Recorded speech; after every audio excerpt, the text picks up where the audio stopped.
Fox News alert, Marines arriving in Los Angeles and joining the National Guard as anti-ICE protests continue for the fifth day, defying a curfew put in place by the mayor. Jonathan Hunt is live on the ground in L.A. with the latest for us. Jonathan? Yep. The protest isn't Ainsley a riot. Lawrence, Brian, good morning to you. We are once again this morning outside the Metropolitan Detention Center, which has been ground zero for a lot of the protests and riots. Yeah, I think the 14th, I mean, if anything, it's going to be great content. I'll tell you that. I want to give you a quick look at that. Because As you can see, I think it will be a national crash out, but it's probably not going to go anywhere.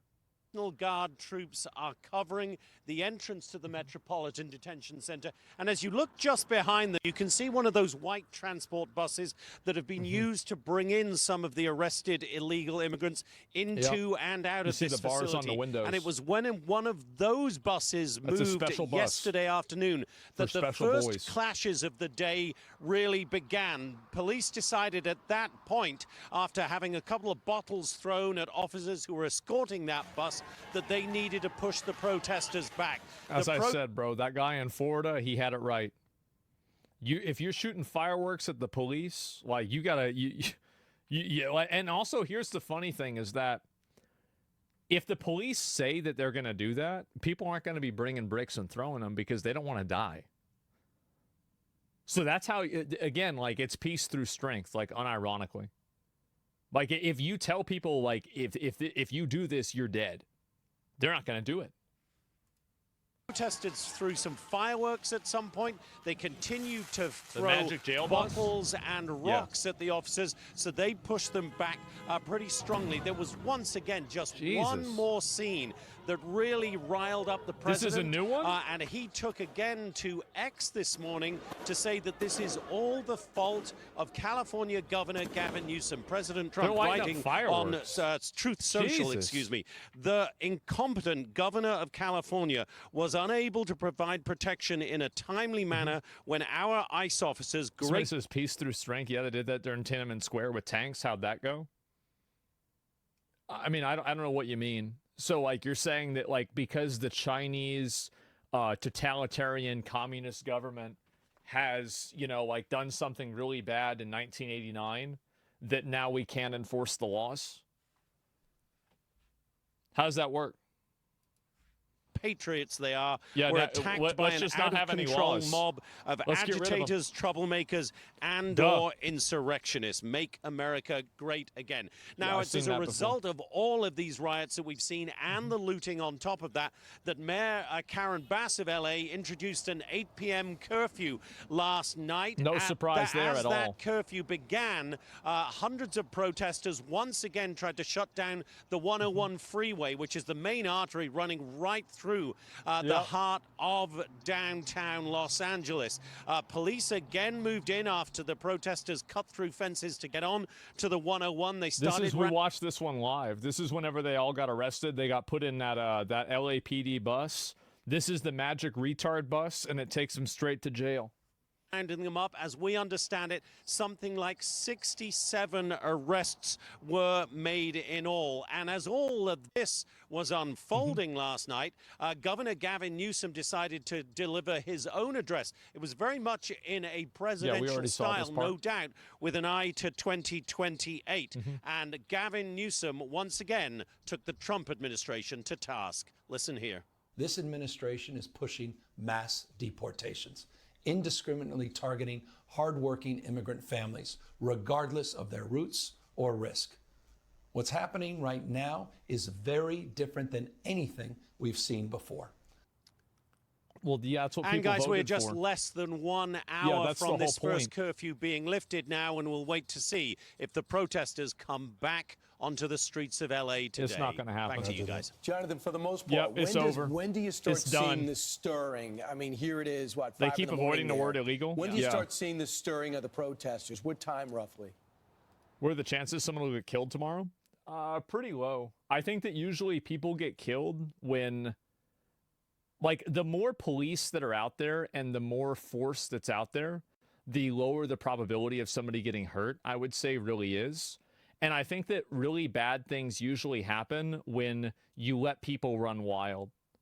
Because if people know that there's a police force out there and there's a level of accountability, you're not going to see that same level of violence Usually, Brian, the protesters start gathering the day around after. 10, Yeah, exactly. 11 in the morning, so we're about Like the 5 highway hours incident? Yeah. from that point. So that's when we would expect to see them. We have not. We're checking all the social media channels, as always, to see where and how they are organizing. I have not seen any calls for them to get out on the streets as of yet today, but it's very early here in LA. Yeah, because they're Jonathan, afraid. I always wonder, how can someone spend day after day protesting? Don't they have jobs? job. Don't they have to go make money? But then we're learning that maybe some of them are getting paid to do this. Yeah, there is certainly organization behind these protests. And you've heard the LAPD Chief Jim McDonnell say quite plainly the people causing the violence, causing the real problems here, have nothing to do with the cause of immigration. They are, in the words of the police chief, professional anarchists who the police here have seen during the George Floyd riots, during the anti-Wall Street riots. That's true, and it's also not true. Like, you have a lot of people that are part of the protests and they destroy stuff. Like, for example, like all the graffiti. Like, graffiti is against the law. I mean, graffiti isn't a big deal, right? But, like, it's just an example of lawless behavior and, like, you know, breaking the law that is done explicitly by protesters because they're painting things that are politically motivated, right? So, like, you do have opportunists. Of course, you always have opportunists, but let's not pretend like everybody doing bad stuff are the people that aren't with us. There's plenty of people that are on that side that are doing it themselves. And so on and so on. These are the same characters, according to the police chief, who keep coming out and have nothing on their minds but violence and mayhem. What a surprise. Not even embedded in the cause. It's just doing Thanks, Jonathan. chaos. Thank you. Right. So you got the homeless nonprofit. A homeless nonprofit is handing out PPE for people, as is the LA Poverty Department. Healthy Hearts, you would think, is there for people who need to eat. Instead, they're wading into left-wing politics. They're looked at as a left-wing group supporting them. And Churla, the Coalition for Humane Immigration Rights, not only got $1 million from Joe Biden's DHS, but also takes money from the Chinese. They're all over it, and Republicans are investigating So China's investing in us. China's investing money in organizations that are trying to promote mass migration into the U.S. Well, I think that's interesting. I wonder how much money. I wonder, like, is that actually true? 100 NGOs Hard to that might say. be promoting these illegal immigrants. Well, it's the ideology as well, Ainsley. You got people in the kafiyas, pro-Hamas rhetoric that is there. I don't know what that has to do with immigration, but they're promoting that as well. And then I even This heard is what I said before about those transmog contests. It's people that come in there with like 3 different sets of armor on, man. Like, you got like a BLM shirt, you've got that, you know, that thing over your head, and then you're waving around the Mexican flag. Like, pick a set and go with it. Like, yeah, like you got all these causes all at the same time. some of the protesters with some of the interviews saying, okay, pick a cause. We have the Mexican flag here because this is really Mexico. So, I mean, we're dealing with people that don't believe in the West, that don't believe in America, that's trying to take us back in time. And there are... Which, by the way, if you wanted to rank who's had Mexico and California the longest, it would go Spain, America, Mexico. But Mexico's the one. America, Mexico. But Mexico's the one that really owns it. Connections to these NGO groups and all of these activist Yeah, groups. and NGO groups, your tax dollars. Remember when Elon was starting Doge and he said, all the money we're giving to NGOs, we don't know where that money goes. We don't know how they spend the money, but that's American dollar. Those are American dollars. And President Trump was speaking. Yeah, it's insane that American dollars and tax money is going towards this stuff. So we got somebody, I'm going to read this. I left a Son stream for some right-wing perspective. So far, all I'm getting is the dumbest shit I've heard in my life. I want to know what do you unhappy about? What is it that's got you going? What is it that's got you mad? No, I want to hear about this. We're going to get to the bottom of it.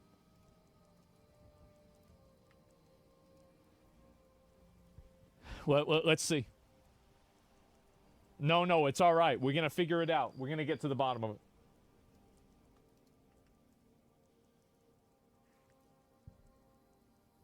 It's a WoW player? I mean, yeah. I noticed the right hates the First Amendment. I wonder why that is. Why is the right so adamantly against the constitutional right to protest? As some viewers, go over to Hassan. Do you ever get tired of having no real beliefs besides racism? I look forward to the day that we get to deport conservatives. The Holocaust probably happened. You think Jewish is a language. Anti-Semites like Asmongold. So you've been going on with this for a while. You've been upset for a bit. And now we not even type in anything at all. So it's crazy because like I asked this guy what the problem is, why he's not happy. And there's just nothing to it.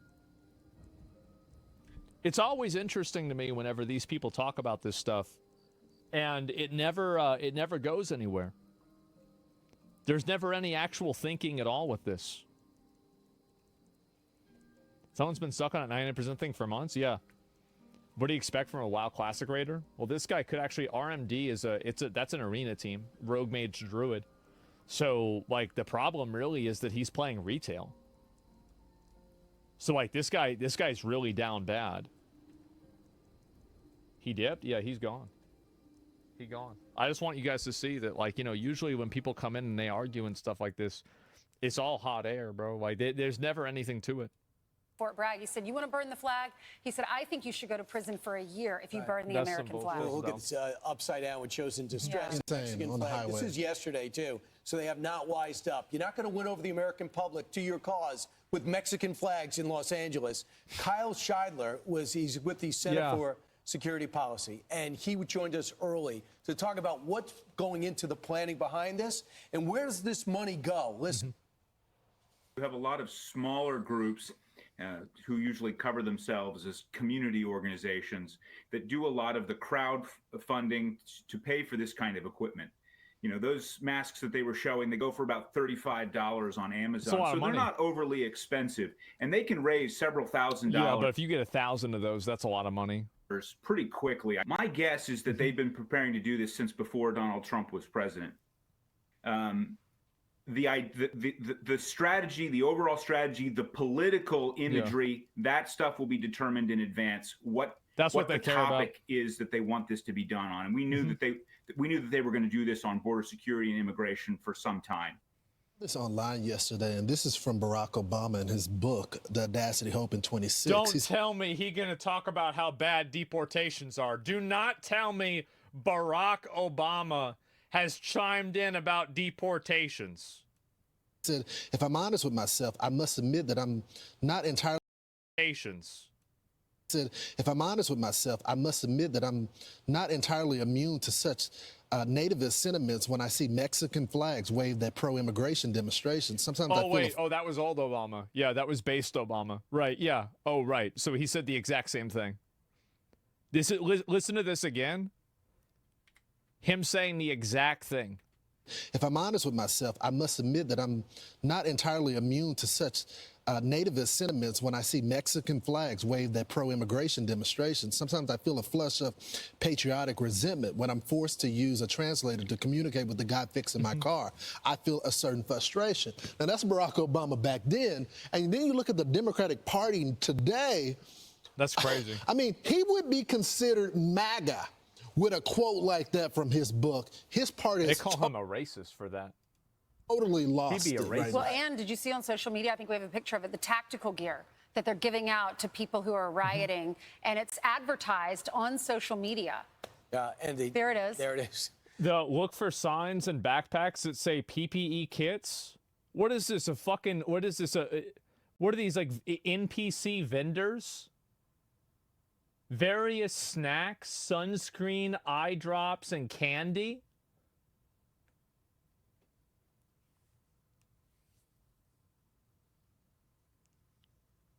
Oh my God, they actually have vendors going out there.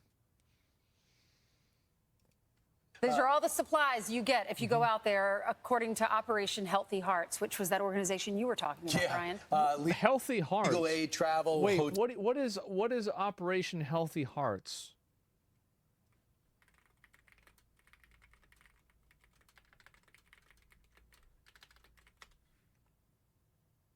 I'm assuming this is like for medical stuff, right?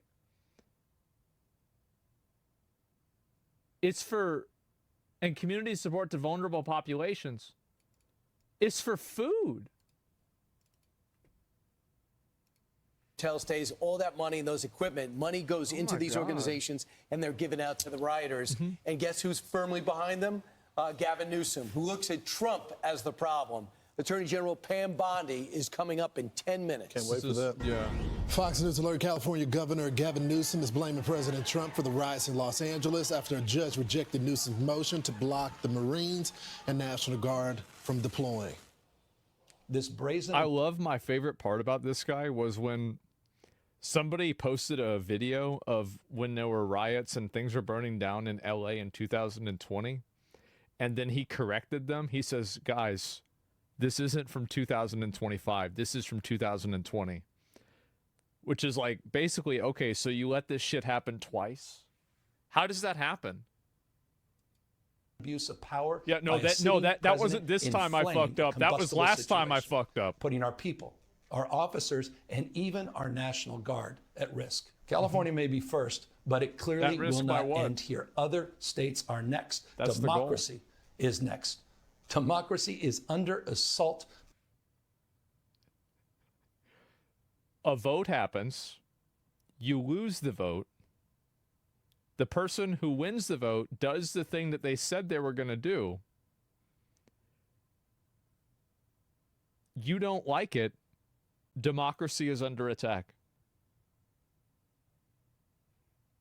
That's crazy. Before our eyes. But the president says federal troops are helping save the city. Called him up to tell him, got to do a better job. He's doing a bad job, causing a lot of death and a lot of potential death.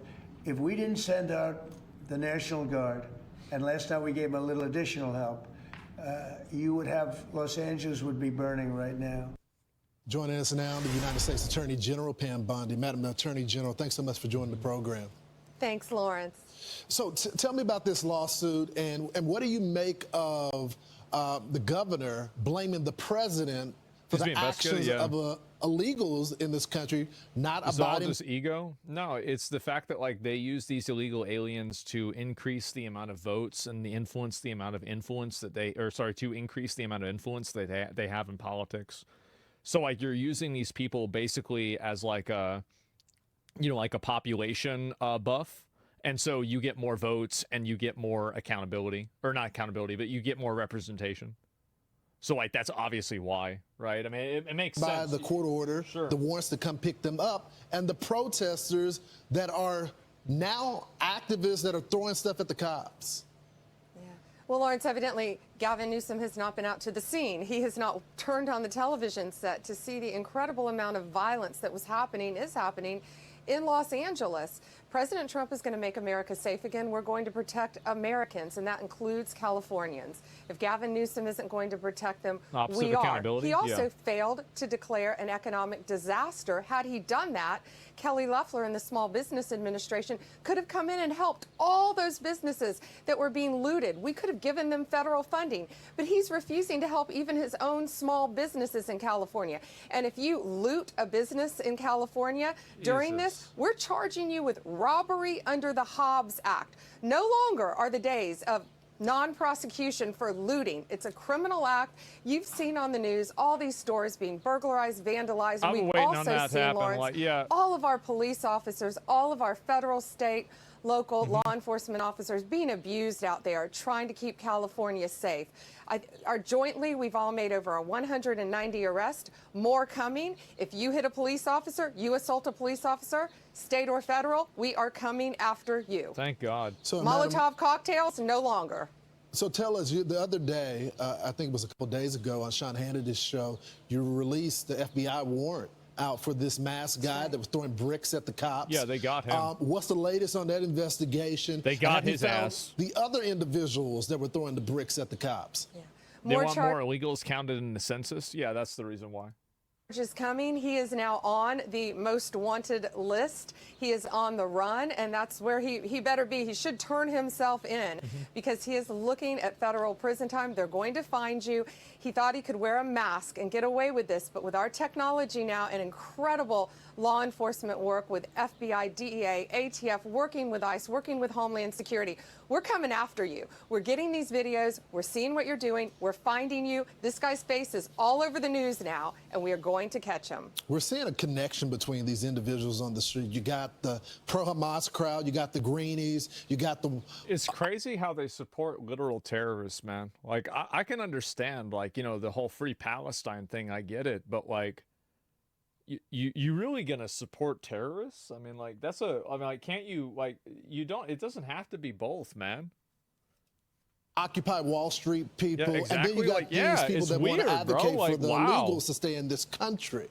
I want to bring you to this DOJ case that you guys just opened against an Oakland coffee shop that were refusing service for Jewish customers. What's the latest on that? You know, Lawrence. Are we really back and doing... Are we really doing this again? We doing this shit again? God damn, man. We shouldn't live in the world in which we live, where you would name a coffee shop Another one. Jerusalem Coffee Shop, yet you would, when a Jewish person comes in there, they're mocked, they're told to leave, they're said horrible names to because they're wearing a Jewish hat or a Jewish star. We're not going to put up with that. Under Title II, they cannot do that in our country. Listen to what else they did. What the fuck? After the October 7th anniversary, that horrific day, the anniversary of October 7th, after that, they added new drinks to the menu. One was... Oh, God, here we go. Sweet Sinoir, in honor, a tribute to the leader of Hamas who tortured Jews, who orchestrated the October 7th attacks. That's the world in which we're living, that they do a drink honoring him and can't do that. And oh, so my God. we've sued them. And we're going to stop this from happening. And anywhere in the country, if you do this, we're coming after you. Cannot do this. I mean, that's pretty egregious. I didn't know about the drink Yahya Sinwar who orchestrated the mass. That's a bit much, right? Who cares? I mean, I think it's more that, I mean, you can't deny people service because they're part of a certain religion. I mean, like, we are a part of an ethnic group. Like, we already went through this whole thing. I don't know how this is happening over again. How is that possible? He met his peace when Israel took him out for the tragedy that he brought down on them. This is what their attorney is saying in response to this lawsuit. This is our view, is very much a political attack, and anti-Semitism, which is a very real problem in this country and in the world, is being distorted and weaponized. I mean, that reads like something straight out of Hamas's media organization that is trying to spin this. History repeats itself? Yeah, I guess so. Yeah, they are promoting the anti-Semitism, not only promoting it, encouraging it throughout our country. We will not stand for it. We will protect our Jewish citizens. We will fight for them. I was on the scene, Lawrence, of that horrific murder involving, of course, the young couple leaving the Jewish Museum. Oh, yeah, I remember that. And after that, of course, look what happened in Boulder, Colorado. It's escalating. These words encourage escalation. Putting things on your menu that are so horrific, anti-Semitism, our Jewish... I don't give a fuck if they want to have that drink on the menu. Like, that's not my problem. I don't care. It's just, it's in bad taste maybe, and maybe it tastes bad, but I don't really care about that. But what I do care about is, like, you can't go and deny, like, who cares? Yeah, who gives a fuck about this? Just don't go there. Well, the problem is, like, if you deny service to people based off of their identity, I mean, like, again, there's, like, laws against that. Like, I'm shocked that they're even doing this at all. Population. We're not going to stand for it, and we're going to come after you. We're going to sue you, what we've done. So if you're doing this anywhere else in the country, you better stop, because we're going to find you. We're going to protect our Jewish community in this country. Forgot Madam that, Attorney General, I only got about 30 seconds left, but I got to ask you, in that case regarding California, I know it's going to be Judge Breyer's son that is adjudicating that. I know that there's been a lot of lawfare going on. Are you concerned about that, or do you respect... If you were a Jew, would care? No, it's not that I don't care. I think it's disgusting and embarrassing, but at the same time, like, I don't think the government should get involved. Like, I care, and I think it's gross. Like, you're like venerating a fucking terrorist. It's not that I think it's good. It's that I don't think the government should get involved, right? I mean, like, what the fuck? We're gonna deal with it, basically, yeah. Areas of the case are going to be adjudicated fairly. Oh, well, we respect it. We have arguments on Thursday morning, of course. Yeah, I assume you're talking about the Gavin Newsom lawsuit against us. I think it's our, Lawrence, I think it's our 270th lawsuit. Who's counting? Against the federal government since Donald Trump has been in office. But sure, we're prepared to defend it because we are prepared to protect our law enforcement officers out there, and we are entitled to do that under the law. And that's another reason, Lawrence, why one big beautiful bill needs to get passed, because we have no tax on overtime for law enforcement officers. That's probably not going to happen. And we will continue to protect our law enforcement. We need funding for law enforcement, and that's why it's so important also from a law enforcement perspective. It's a big issue. LA is dealing with a shortage of cops, so I'm sure they could use the money. I wonder why they're dealing with a shortage. Maybe it's because they have to take fucking fireworks and get hit and they can't do anything about it. Yes. Madam Attorney General, we thank you so much for always being transparent with us. Thank you, Lawrence. You got it. I'm Steve Doocy. I'm Brian Kilmeade. Yeah, I mean, this is the thing. Nice setup. I wonder what happened before. Criticize a whole race while protecting another. Totally original. No, it's insane that this stuff is even happening. But like, I'm glad that like now it's pretty much getting wrapped up. But like, it seems like it just keeps going on and on and on. It's insane. Yeah, free speech stops when you try to discriminate in your business. We have laws against that kind of stuff. Well, the difference is that, so this is it. I can show you videos October 7th. You'll be outraged about the item on the menu. No, like I can be outraged as much as I want. Like you're missing my point. Is that it's not about whether I'm outraged or not, or whether I think it's a good idea or not. It's about whether I think that the government should get involved with it. Like, I understand that it's bad and I think it's stupid, but like, does the government need to get involved with something just because I think it's stupid? I mean, I think that's a bit much, right? And so that's the point that I'm really trying. The menu item, who cares? Yeah, like, it's just some bullshit. Like, you know how many bad jokes and like, you know, nasty shit people like this say and do? Yeah, I mean, bad jokes and like, you know, nasty shit people like this say and do? Yeah, I mean, that's it. So it's not about that, but it's about the other stuff.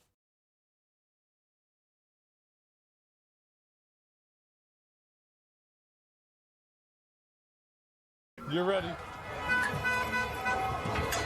The Goof Boys. Oh, got him. Look at him.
They gotta get these.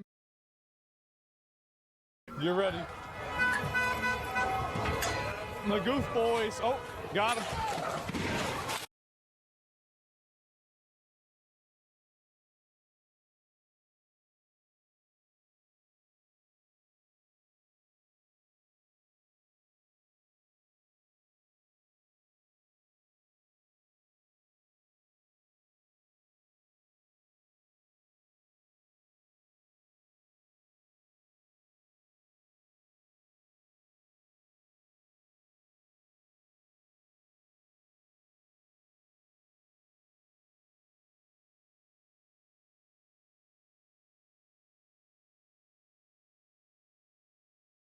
You know, it's actually really sad. Let me see if I can show you guys. This is what it was. Just watch on Kick. I don't know if I get in trouble. It wouldn't make any sense to me.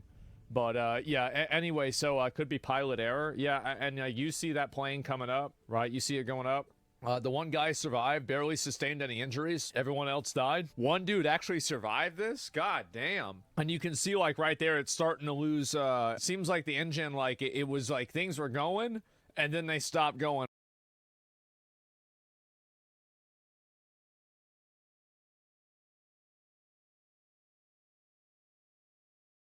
Israel is currently striking Iran's capital, Tehran. Israel attacking Iran is a preemptive strike after declaring a state of emergency. That's some girls? Okay. Okay, let's watch this.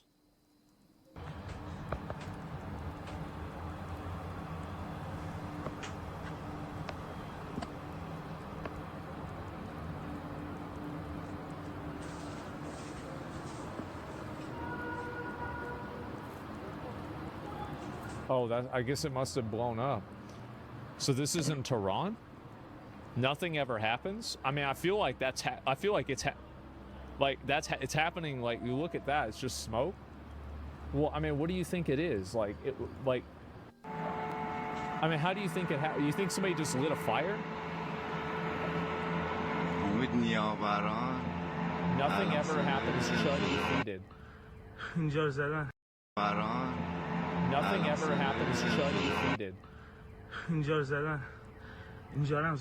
Oh man.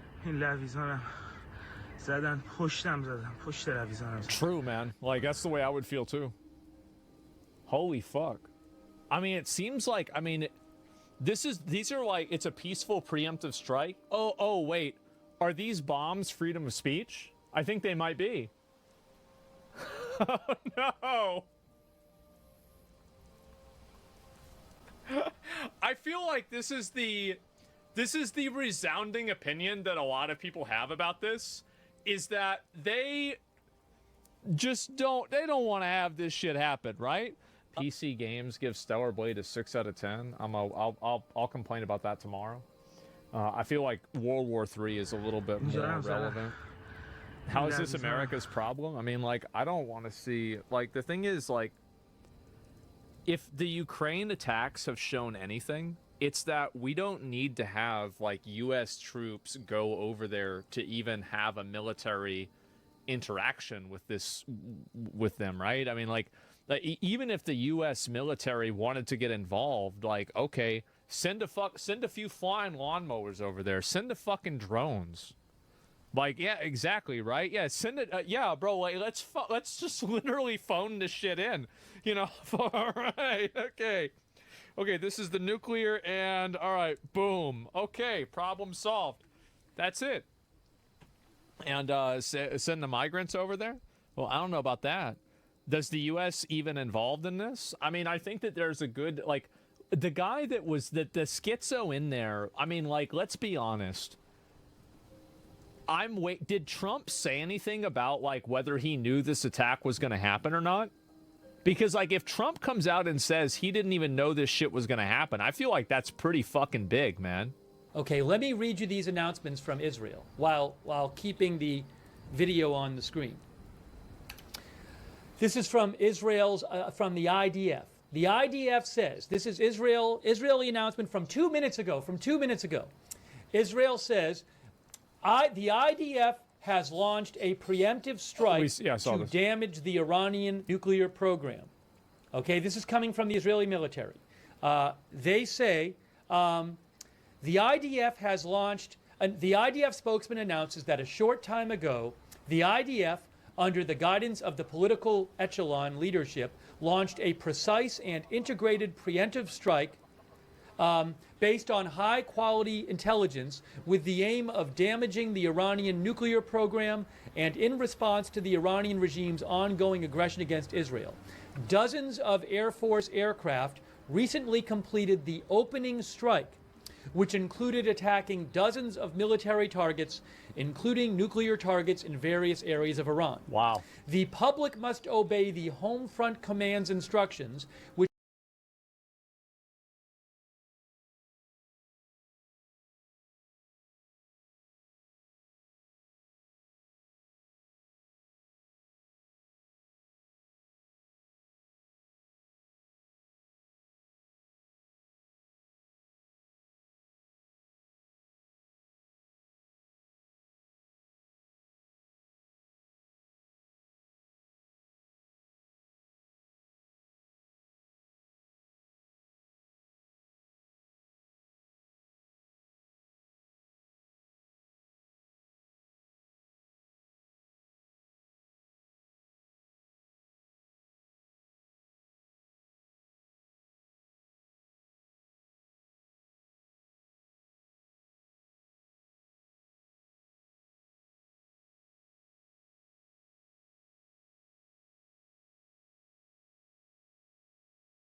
updated That's as scary. needed and act responsibly and patiently.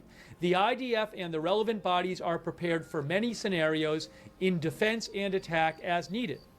For years, says the IDF, Iran has been directly and indirectly promoting terrorism against the state of Israel, financing and directing terrorist acts through its proxies throughout the Middle East, while advancing towards nuclear weapons.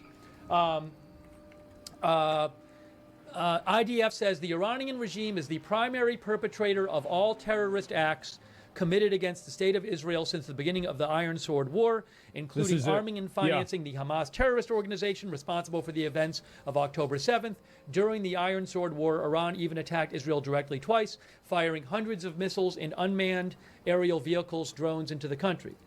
The IDF continues. The Iranian regime has a stated goal of destroying the state of Israel. Wow. Senior Iranian regime officials declare this and are working to realize it with their envoys in the Middle East. Iran, says Israel, is today closer than ever to obtaining nuclear weapons. Weapons of mass destruction in the hands of the Iranian regime are a threat to the state of Israel and a significant threat to the entire world.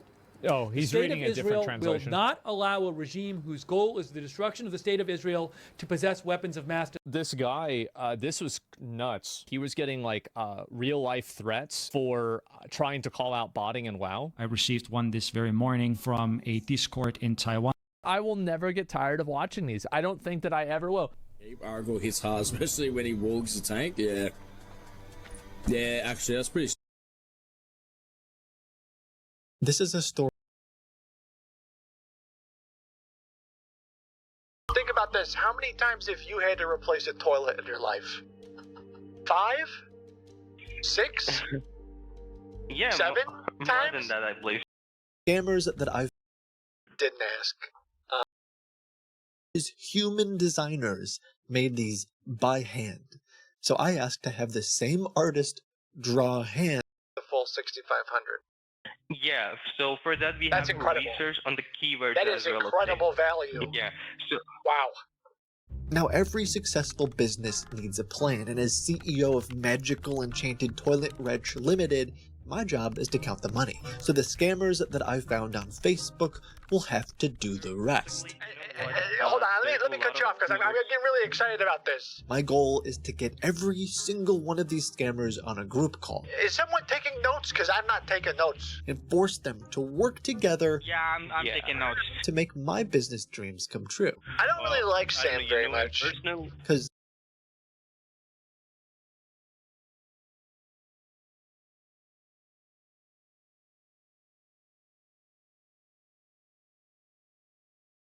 Penguin Writers scammed me out of $1,700 for what they described as a book fair. They required $30,000 to place my book in Books A Million. Beware. People losing tens of thousands of dollars. Beware. Beware. They did not sell one book. They lied repeatedly. This is your company. And so I'm wondering if you'd want to help me publish all that. Gosh, maybe we could get some press releases out there. Hello, the media. Some book publishing scammers published a book about their own scam to help publishers not fall for their book publishing scam. That's they said it couldn't be done. What do you say? See, let me tell you. Now, let me tell you something over here. Let me tell you something over here. Let me tell you something over here. Now, let me tell you something over here, okay? Now, you know, I'm not going to cut the call. I'm not going to hang up the call, okay? I'm going to answer you all the questions which you have in your mind, okay? Now, let me tell you something over here. Oh, he ran. He just kept like, no, we don't do anything wrong. We don't do anything wrong. We don't do anything wrong. Like, man, what a monster of a dude. For context, my team and I have been investigating publisher scams for about a year now, and they're much more complicated than you think. I did a video on one that would promise new authors multi-million-dollar movie deals. So you're saying Butterfly the movie could be a thing? The offer would be not less than $300,000. Not less than 300,000. 300,000. Okay, so this is the time. Yeah, that's the bare absolute minimum. the scammers kept demanding more and more money for legal fees and writers' fees, all with this promise of being the next big author. Thankfully, we were able to intercept a handful of these scams and save some victims and get a few websites shut down. But since then, we've dug even deeper. I have a book that I've been working on for a while. It's called Butterfly Midwife, the shocking tale of how human babies got here. This scammer is pretending to work for Penguin Random House Books. Destruction. The IDF has been conducting a lengthy process of assessments and preparations for the campaign at the front and in the rear. Civilian resilience will be an important component of the campaign. Why would it be World War III? The IDF is prepared to continue to act as necessary. The state of Israel has a duty to act to protect its citizens and will continue to do so wherever required, as it has done in the past. The IDF is conducting an ongoing situation assessment and will update on any developments. So Israel announces it has launched a precise and integrative preemptive strike based on high-quality intelligence with the aim of damaging the Iranian nuclear program and in response to the Iran regime's ongoing aggression against Israel. Man. Statement from Secretary Marco Rubio. Tonight, Israel took unilateral action against Iran. We are not involved in strikes against Iran, and our top priority is protecting American forces in the region. Israel advised us that they believe this action was necessary for its self-defense. President Trump and the administration have taken all necessary steps to protect our forces and remain in close contact with our regional partners. Let me be clear, Iran should not target U.S. interests or personnel. So Israel launched Operation Rising Lion. Okay, Rising Lion. Good one. All right, let's watch it. Here we go. This came out. This literally just came out. Moments ago, Israel launched Operation Rising Lion, a targeted military operation to roll back the Iranian threat to Israel's very survival. This operation will continue for as many days as it takes to remove this threat. For decades, the tyrants of Tehran have brazenly, openly called for Israel's destruction. They've backed up their genocidal rhetoric with a program to develop nuclear weapons.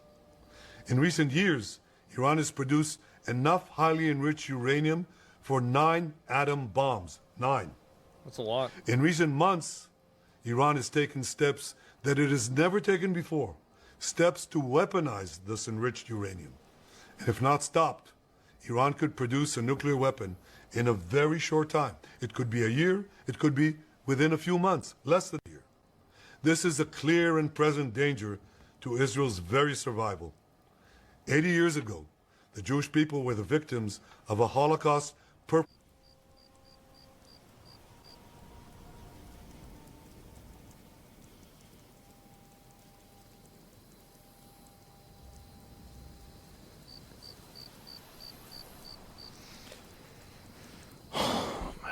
Like, I mean, I get it, right? I get it, but I mean, perpetrated by the Nazi regime. Today, the Jewish state refuses to be a victim of a nuclear holocaust perpetrated by the Iranian regime. Now, as Prime Minister, I've made it clear time and again, Israel will never allow those who call for our annihilation to develop the means to achieve that goal. Tonight, Israel backs those words with action. We struck at the heart of Iran's nuclear enrichment program. We struck at the heart of Iran's nuclear weaponization program. We targeted Iran's main enrichment facility in Natanz. We targeted Iran's leading nuclear scientists working on the Iranian bomb. We also struck at the heart of Iran's ballistic missile program. Last year, Iran fired 300 ballistic missiles at Israel. Each of these missiles carries a ton of explosives and threatens the lives of hundreds of people. Sure. Soon, those missiles could carry a nuclear payload, threatening the lives not of hundreds, but of millions. Iran is gearing up to produce 10,000 of those ballistic missiles within 3 years. Now just imagine 10,000 tons of TNT landing on a country the size of New Jersey. This is an intolerable threat. It too must be stopped.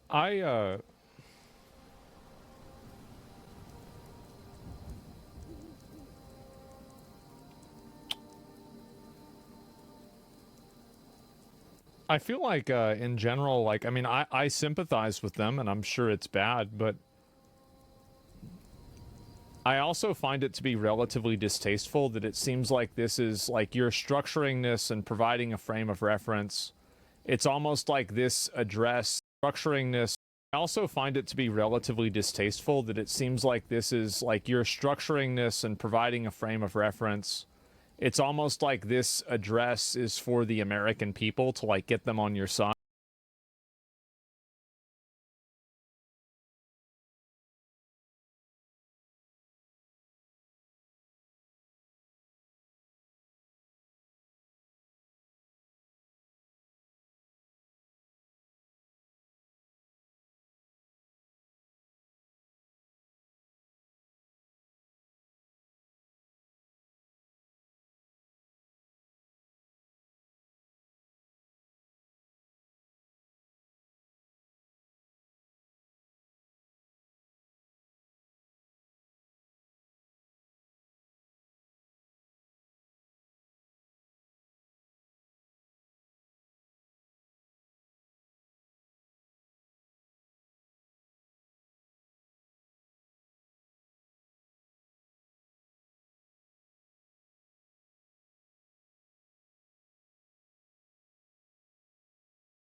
It's almost like this address is for the American people to, like, get them on your side.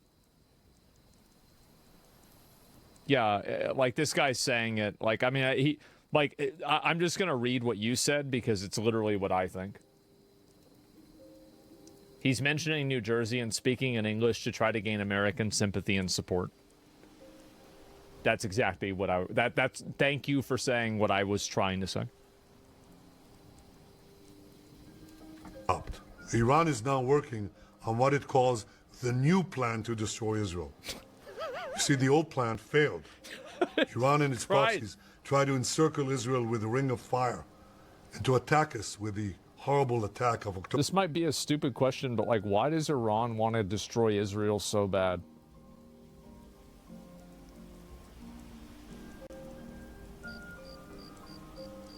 Because they're Jews? I mean, is it there's no way. Like, I mean, there's no way that's actually it, right? There's no way. No, there's gotta be another reason. No, guys, come on. That's it? No. There's sub-reasons? It sounds silly, but it's a very valid question. I know. It's like, how do you have, like, this is like a fucking, like like Cartoon Network, another master plan to destroy Israel.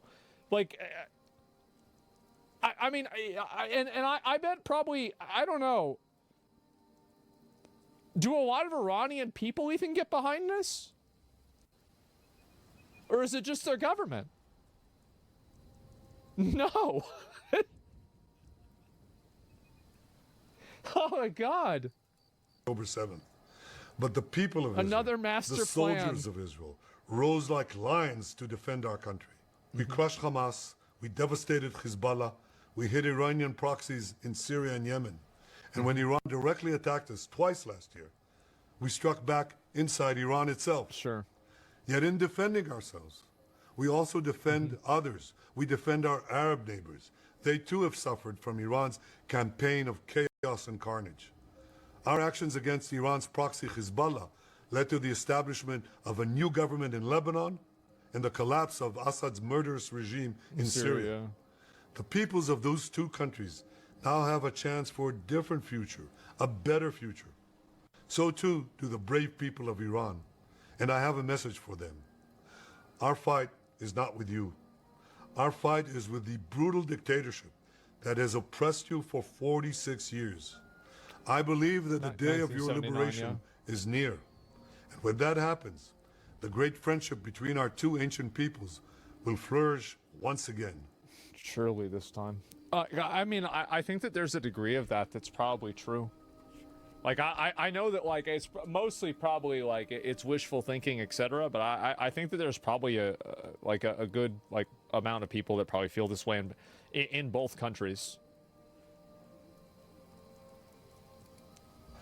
I want to assure the civilized world, we will not let the world's most dangerous regime get the world's most dangerous weapons. And Iran plans to give those weapons, nuclear weapons, to its terrorist proxies. That would make the nightmare of nuclear terrorism all too real. The increasing range of Iran's ballistic missiles would bring that nuclear nightmare to the cities of Europe and eventually to America. Remember, Iran calls Israel the small Satan. It calls America the great Satan. And this is why for decades, it's led millions in the chants of death to Israel and death to America. Today, Israel is responding to those genocidal calls with action and with a call of our own. Long live Israel and long live America. This is 100% done to get American support for sure. It definitely is. And I always wonder, and I don't know, right? But, like, how much of Iran's hate for America is derived from our support of Israel? You know, like, do they hate us because they hate us, or do they hate us because we're helping people that they hate? Right? Like, because I would say probably 100% of it, yeah, like, All of it, basically.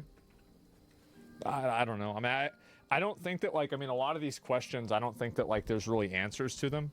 I'm sure somebody who's, like, more informed about this probably would have a better inference than I do. But I don't think anybody really knows what the answer to any of this is. Action will help make the world a much safer place.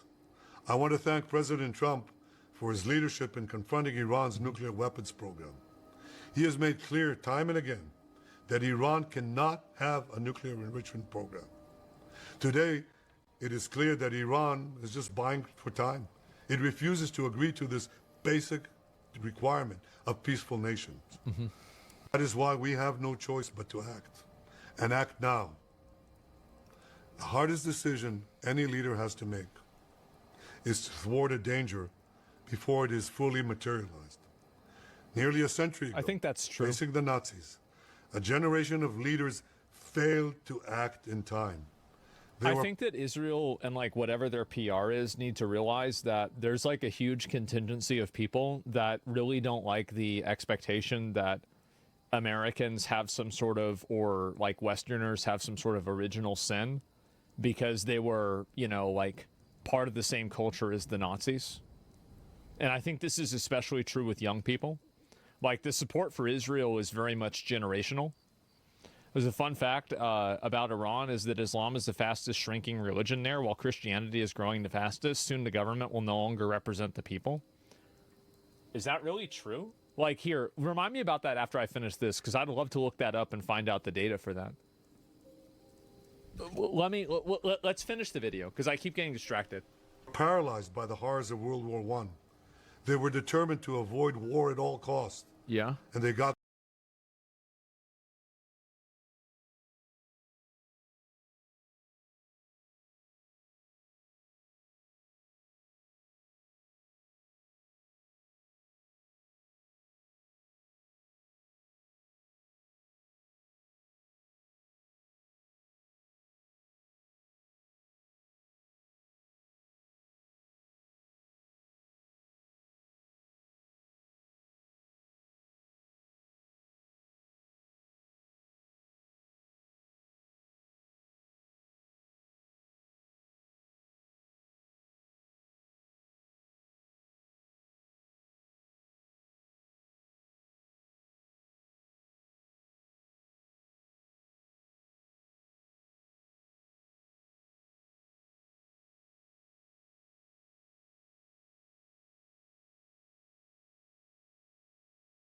of World War I.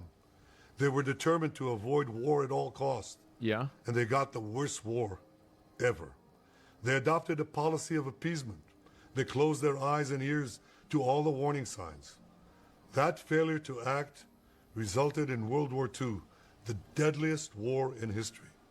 It claimed the lives of 60 million, including 6 million Jews, a third of my people.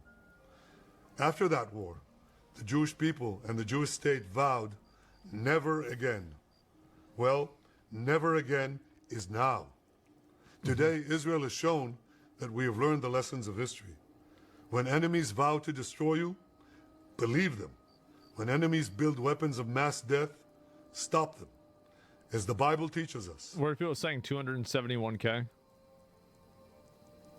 Oh, is that like the Holocaust denier number of Jews that got killed? Is that it?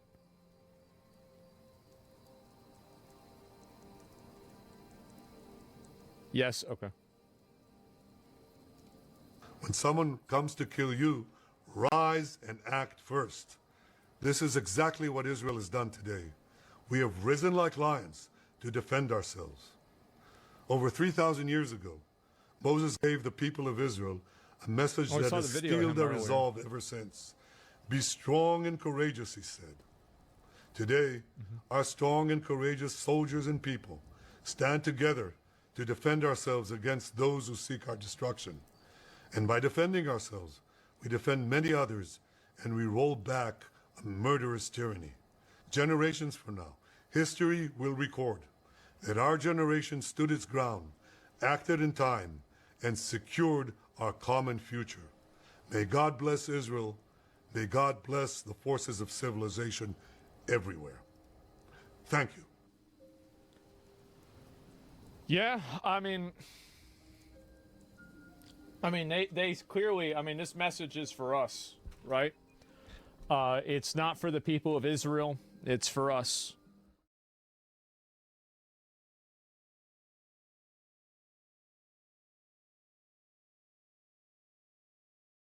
We either have a country or we don't.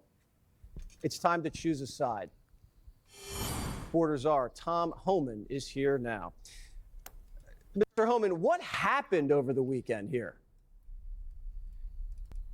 Well, you said exactly right. I came in Wednesday to kick off an operation on Friday, and it was a criminal operation. We served criminal search warrants at several places of businesses that were involved in money laundering, tax evasion, and customs fraud, bringing in over $86 million of unclaimed imports and skipping on $17 million of tariff taxes.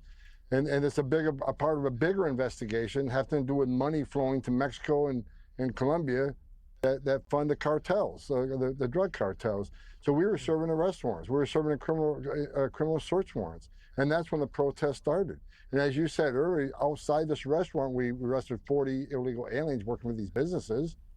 We also arrested significant criminal public safety threats. You mentioned it. So they have 40 people just working there? I wonder how many illegal aliens they actually have working in that city. Like, I wonder what the actual number is. I'm curious. Child sexual predators, people that committed murder, people that committed yeah, I don't know, significant domestic violence, and one was a penetration of a foreign object into a young lady. State? So we took the men and women's rights in those 2 days, made LA much safer. So the mayor should have been thinking ice, the governor should have been making ice. Instead of that, they want to call them terrorists, they want to call them racist, and that rhetoric has caused this protest. And I was there the first 2 I think that he's right about that. That, like, obviously, like, I don't think that they shouldn't be allowed to say that. Like, I don't think it should be illegal, but I think it's bad that they're saying it. Like, the entire idea that, like, it's racist to deport these people, that's crazy, right? It's absolutely crazy, and it's just, again, like, you shouldn't say that, but I disagree with it. And, bro, about 98% of illegal immigrants are housed and employed. They're not migrant homeless camps in LA, is there? I'm not sure, right? I mean, I guess some of them are. But, yeah, I mean, they have a housing problem. Houses are really expensive, and you've got a bunch of people living in these houses that aren't even supposed to be in the country. And I feel like there's a pretty easy solution there. Nights. It was out of control. The city was burning. Governor Newsom did nothing. The mayor did nothing. So President Trump, God bless him, he sent the National Guard in to save property and save lives. And I salute him for doing it. Well, you mentioned the governor. He says he wants you to arrest him. Well, what would you arrest him for? Well, look, I was interviewed by an embassy reporter. He asked me about the protesters. So look, they got the right to protest, but they can't cross that line. They can't impede our enforcement efforts. They can't put hands on our officers. They can't knowingly harbor and conceal illegal aliens from us. Isn't that, it's so obvious. I don't know why people don't get it. So if they cross that line, they're going to be prosecuted. And the question was, well, how about Mayor Bass and Governor Newsom? What if they cross that line? I says they'll be prosecuted too. Haven't they said for the last 4 years no one's above the law? They cross the line, we'll seek prosecution. You and I would be held accountable. They prosecuted President Trump. No one's above the law. That's what they said. Either is the Governor Newsom. If he crosses that line, we'll simply ask the Attorney General to seek prosecution. It wasn't a threat. No one threatened to arrest him. But if he crosses that line and commits a crime, he's no better than anybody else. We'll seek prosecution. Do you feel like the politicians are extorting you, extorting the country? Because they're saying, when ICE leaves, then we'll stop rioting. They absolutely are. They're saying they're threatening this chaos. They're basically sacrificing everybody's well-being in the city in order to push this narrative. That's exactly what they're doing. Well, I was saying, leaving. Well, as a matter of fact, we got over 100 teams out today enforcing immigration law, and we're going to flood the zone. I've said for a month, sanctuary cities, you don't want us to arrest these bad guys that you just listed out. We could arrest them in the safety and security of the county jail, but they won't let us into jail. They release them into the community, which means we got to send a whole. I saw earlier. It's like I don't see how somebody can view that as like this is the better option. It's like how can you not see how unsafe that is? a bunch of teams in the community to find this dangerous person that don't want to be found. So sanctuary cities is going to get exactly what they don't want. More officers in the communities and more officers in worksite. We can't arrest them in jail or arrest them in the community. If we can't arrest them in the community, we're going to increase worksite enforcement operation. We're going to flood the zone. And based on what LA is doing right now, we're going to continue to flood the zones. We're going to be there tonight. We're going to be there tomorrow. We're going to be there every day in the next 4 years, arresting public safety threat illegal aliens. We're not going to apologize for doing it. Thank God. So we're not going anywhere, Jesse. We're going to do the job the American people voted Donald Trump in office for. We're going to make America safe again, one illegal alien criminal at a time. And this is another reason we need the big, beautiful bill passed so we can hire more ICE agents, get more technology, and help us find these people. Look, we got over 20 million illegal It's actually aliens. crazy what's going to happen is because they're going to use like that Palantir tech and shit and like go like mass surveillance with this because these people don't want to just, like hand over the illegal aliens. And people are going to be happy about it too. Like, that's it. In this country, we got less than 5,000 deportation officers. We're outnumbered. You want more criminals taken off the street? You want more efficient operations? Then they need to pass this bill and fund ICE and fund the Border Patrol to keep President Trump's promise to the American people. Yeah, of course. All right, Tom Homan, great speaking with you. Please stay safe, and hopefully all the officers stay safe as well. Thank you so much. No, the thing is, like with the Patriot Act Part 2, that's what people think is going to happen. I think that is what's going to happen, by the way. So this is a guy even who's in California. Absolutely appalled that we are at this point in society where people come out and think that this is okay. Yeah. And then it makes it 100 Riverside, California. The guy's name literally is Chad. times worse when you have politicians that are encouraging it, that are not calling it what it is, which is criminal activity. The lying to all of us, lying to the media, and purposely using the word peaceful, while maybe they should look at their phones or their TVs, because I have law enforcement officers that are being shot at, that are being injured, that are being hurt, vehicles being damaged, things being burned, and they're calling it peaceful. It is a disgusting display of partisan politics. I wish they would all just put their phones down, be quiet, and let law enforcement handle this how it should be handled, which is the complete enforcement of law and holding criminals accountable. It's rotten. It's crazy how somebody can be like, no, this guy's a Nazi. No, this guy's wrong. No, you can't just do that. Bottles, tools, weapons being thrown at us.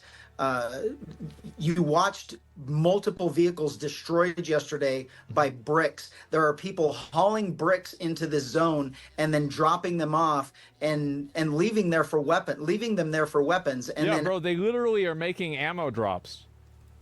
Our deputies and our police officers they're being used against us. And we're being hit with bottles. We're being hit with glass bottles, with tools, with rocks, with bricks. This is not. Do you support any pathway for citizenship to people that have been here for many years and have established themselves as good people? No. Because if you do that, then you create an incentive for a person to come over here because there's a chance they can take advantage of it.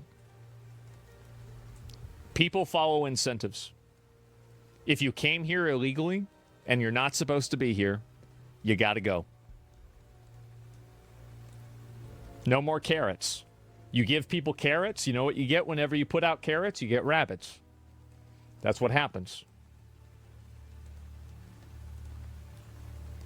You're not a good person you're not a good person if you're still here illegally? Yeah, I mean, there's also that too. But like, I'm saying in general, like, no, I don't. And the reason why I don't is that I don't think that it will, I think that it will encourage more bad behavior. I think it will be counterproductive, and it will just simply escalate the amount of illegal immigration, because people would think that they could come over to the country, fly under the radar for a while, and then sign up for this program. So, like, I don't think that this strategy is effective. Like, I mean, if you want my pragmatic opinion, yeah, sure, right? I mean, like, obviously, like, some people here probably don't need to get deported. But there's no real way that we can decide that without creating another cascade effect that will negatively affect the future.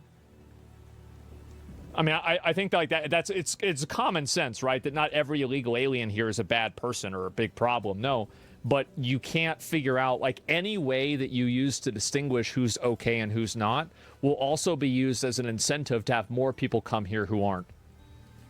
A peaceful protest. It isn't even a protest anymore. It is a violent riot. And if they are going to try and do harm, then it is the responsibility of law enforcement to win that confrontation, and all of them need to go to jail. We know that gunfire has been reported. I know that there is a report of an officer being shot already. Jesus. I'm not sure of the circumstances, so I don't know if it was pertaining to what is going on or if it was involving something in the peripheral. I don't know. That's It's bad. quite frankly, it's irrelevant. We are responsible for keeping people and property safe. And when people come and attack us, then we need to make sure that they're held accountable. They are trying to violently influence something by political action. That is what this is. He's literally right, and everybody can see that. I mean, I'm gonna play this back because it is. We need to make sure that they're held accountable. They are trying to violently influence something by political action. That is. There's a word for that. Oh, people don't like that word. Oh, not a good word. Is what this is. That is what everything that the Constitution stands against. That is what law enforcement stands against, and that is what will facilitate the downfall of our civilized society. Absolutely true. 100%. There seems to be a disregard of property. Well, that's because people think that it's okay to destroy property because it's not an actual person. I think that thinking is ridiculous. And it's also like, by the way, the only reason people think that is because they want to destroy property. Like they would never want their property destroyed. Of course not. But they would be fine with other people's property getting destroyed. And so, or they have insurance. Well, I don't know. Like, there's definitely that. Yeah, they have insurance because like people don't understand how insurance works. Civilized society has an adherence to the rule of law, and there is consequence for breaking that social compact. And when politicians encourage this behavior, which that's exactly what they are doing, is encouraging this behavior, encouraging people to come out and participate in these riots.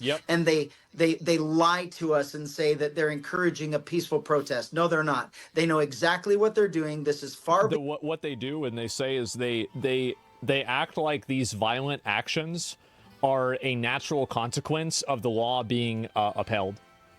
And because they act like it's a natural consequence of the law, that allows them to place the blame on the other people that are doing it. Beyond peaceful protest, this is now a political action, and they are using violence and the threats of violence in order to get their way, and we absolutely must stomp this into the ground and stop it from happening. Oh, there it is. Chief of police from the largest police agency in the country said that they are being overwhelmed.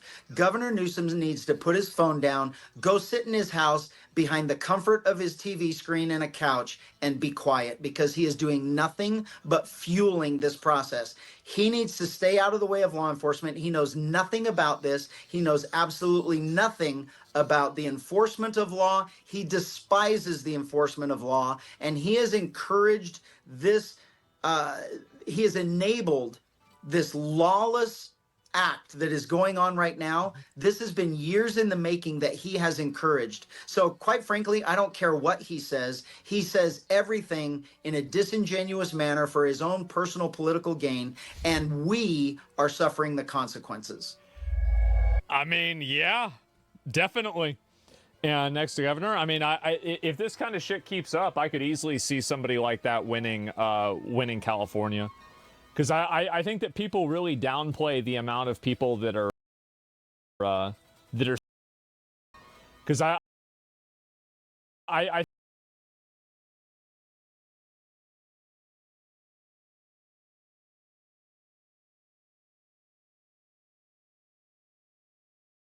think that people really downplay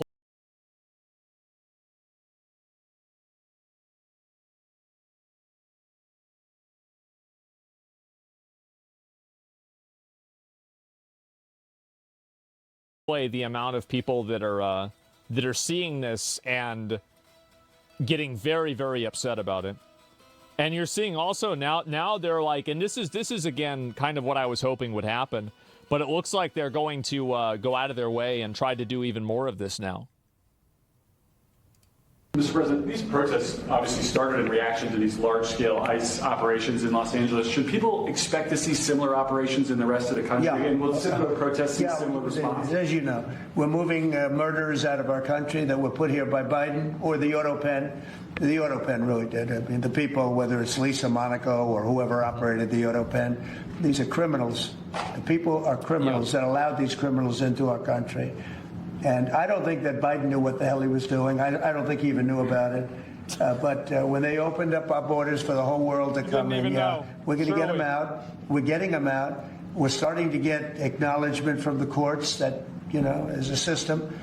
They come in without courts and they go out. They want trials and everything else. I think that's starting to work out now. Judges are starting to see what a terrible situation it is. Many of those people that you saw on television last night are criminals that were allowed in. It's honestly incredible that they don't see what they're doing is just furthering the ICE raids more. Yeah, I mean, and justifying it more. I think so, too. I mean, like, whenever I see a bunch of people going out there and doing this stuff as a result of the ICE raids, the main thing I'd want to do is more ICE raids. I mean, I feel like that's 100%. To our country by Biden. Definitely. And they want to stay. And we don't want them. And they come from jails, and they come from mental institutions, and they come from all over the world, not just South America. And we're not going to let them stay. And this is the first, perhaps, of many, or perhaps, you know, if we didn't attack this one very strongly, you'd have them all over the country. But I can inform the rest of the country that when they do it, if they do it, they're going to be met with equal or greater force than we met right here. We did a great job. The people, you, Christy, and Tom Holman, and all. Yeah, I mean, this is, thank God. And, oh, they got another one here. With the situation in California? If there's an insurrection, I would certainly invoke it. We'll see. But I can tell you last night was terrible. I think they probably should do it, honestly, especially if they don't want to start cooperating with the federal government. Like, I mean, really, I mean, if you have a state that is not cooperating with the federal government and is openly defying the federal government, I'm pretty sure that's a fucking insurrection, right? I mean, they're in open defiance of the federal government. That's not the United States of America. Before that was... I mean, honestly, it should have happened 2 days ago. Terrible. We have, as you've seen, it was on most of your networks, people with big, heavy hammers pounding the concrete and pounding curbs, pounding it, breaking up, and handing these big chunks of concrete to people. And they were taking that concrete, going up on bridges and dropping it into the roof of a car. They were throwing it at our police. They were throwing it at our soldiers that are there. And we got it stopped, and we have them in custody right now. Look, if we didn't get involved, right now, Los Angeles would be burning, just like it was burning a number of months ago with all the houses. It's crazy that Gavin Newsom thinks that somehow he's going to be president. Why? So you can light the rest of the country on fire? Holy fuck. Like, this dude, like, every time I hear about something bad happening, it's either in Florida or California. That's it. And, like, if it's something that's stupid with, if it's a stupid redneck thing, it's happening in Florida. If it's a stupid leftist thing, it's in California. Every fucking time. New York. Yeah, in New York every once in a while, too. Yeah, you're right. That were lost. Los Angeles right now would be on fire, and we have it in great shape.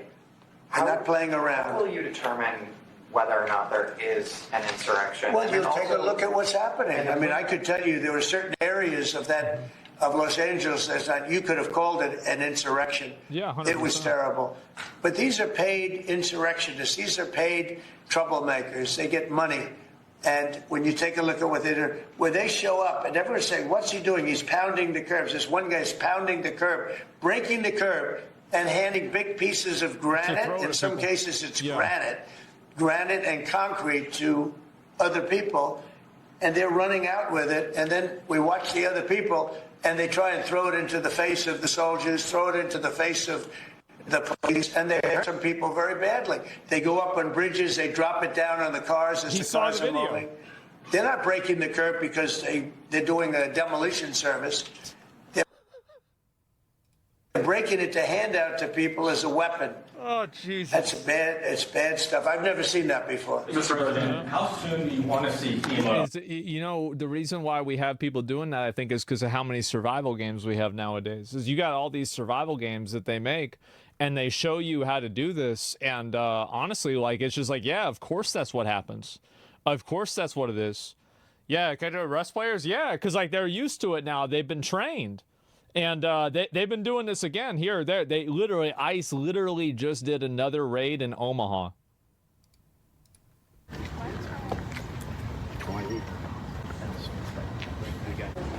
Well, okay. Well, I guess now now you're not going back. Good one. Good one. Yeah, do that 2 more times. Then you get to stay in the city. For sure, man. For sure, buddy. Oh. Hey, who's the sizzle lip operator? Oh. Yes.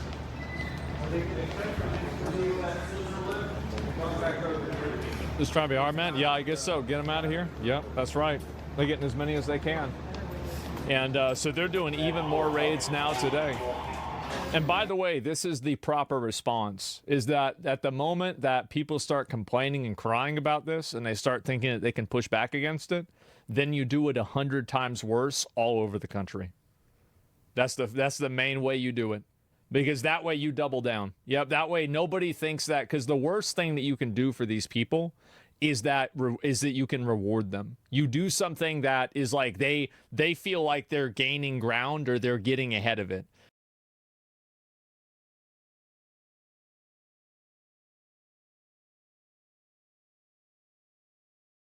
So this is Trump talking about it himself. So we've done a great job. Elon knew that. Elon endorsed me very strongly. He actually went up and campaigned for me.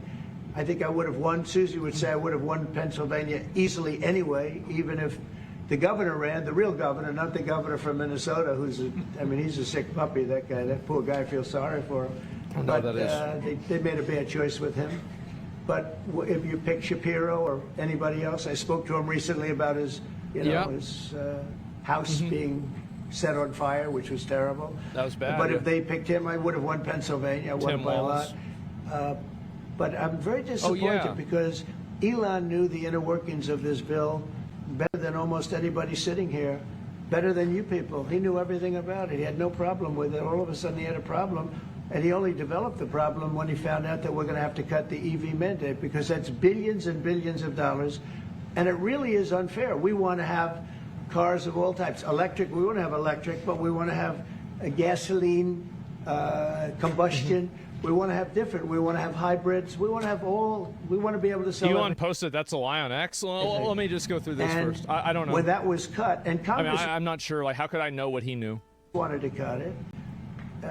He became a little bit different, and I can understand that. But he knew every aspect of this bill. He knew it better than almost anybody, and he never had a problem until right after he left. And if you saw the statements he made about me, which I'm sure you can get very easily, it's very fresh on tape. He said the most beautiful things about me. And he hasn't said bad about me personally, but I'm sure that'll be next.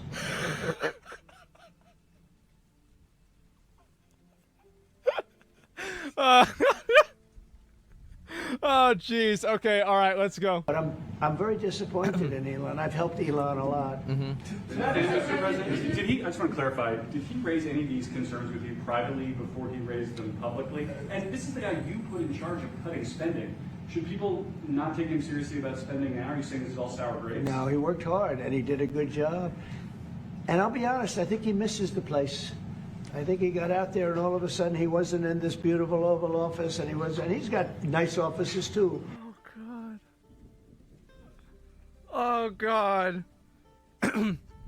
I think Trump thinks that Trump is assuming that Elon is crashing out about this, but he's just going to get over it in, like a month, and it's just, going to be business as usual. That's what it seems like to me. Yeah. But there's something about this when I was telling the chancellor. I don't think he's really taking it that seriously. People come in here, even from Germany. They come in and they walk into the Oval Office, and it's just a special place. It's, World War I, it started and it ended here, and World War II, and so many other things. Everything big comes right from this beautiful space. It's now much more beautiful than it was 6 months ago. A lot of good things are happening in this room. And I'll tell you, he's not the first. People leave my administration and they love us. And then at some point they miss it so badly. And some of them embrace it and some of them actually become hostile. Is that right? I don't know what it is. It's sort of Trump derangement syndrome, I guess they call it. But we have it with others too. They leave. Yeah. And they wake up in the morning and the glamour's gone, the whole world is different, and they become hostile. I don't know what it is. Someday you'll write a book about it and you'll let us know. Yeah. Okay, so that's basically what Trump said. And then Elon said, without me, Trump would have lost the election, the Democrats would control the House, and the Republicans would be 51-49 in the Senate. Such ingratitude. I don't understand, I don't know who's right and who's wrong with this. I have no idea. Elon Musk and Trump, no one predicted this would have happened. No one could have predicted that Elon Musk and Trump would eventually have a falling out and a crash out on each other. Nobody knew this would happen. This is a surprise, I think, to everyone, okay? And so let's go ahead and take a look at it, and we'll see why. Elon Musk's claim to support was pivotal in Donald Trump's 2024 election win, sparking a public dispute. So was Elon Musk's support of Trump very important? The main thing that was important actually wasn't Elon Musk supporting Trump. It was Elon Musk buying Twitter. This is something that I can say with certainty. If Twitter actually wasn't Elon Musk supporting Trump, it was Elon Musk buying Twitter. This is something that I can say with certainty. If Elon did not buy Twitter, I do not think Trump would be the president right now. I actually think that buying Twitter was a timeline-changing event. It was a genuine 100% timeline-altering event. And whether Elon supporting Trump what changed it, or whether him giving the money changed it, I think that's harder to say. But I think that buying Twitter, and again, also, by the way, he would have never supported Trump and he would have never given him the money if he didn't buy Twitter, right? And so it had to be either all three or zero. But I do think that 100% buying never supported Trump and he would have never given him the money if he didn't buy Twitter, right? And so it had to be either all three or zero.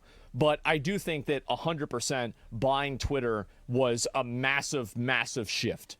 And I think that shift, buying Twitter, caused a shift in the entire internet, right? Because now you have companies that are talking about free speech again. They were never talking about free speech back in the day. They were talking about censorship, misinformation, and empathy-based fucking moderation. Be interesting to see what Republican lawmakers do now. I know lawmakers say they should side with President Trump or Elon. Oh, and some food for thought as they ponder this question. Trump has 3.5 years left as president, but I will be around for 40 more years.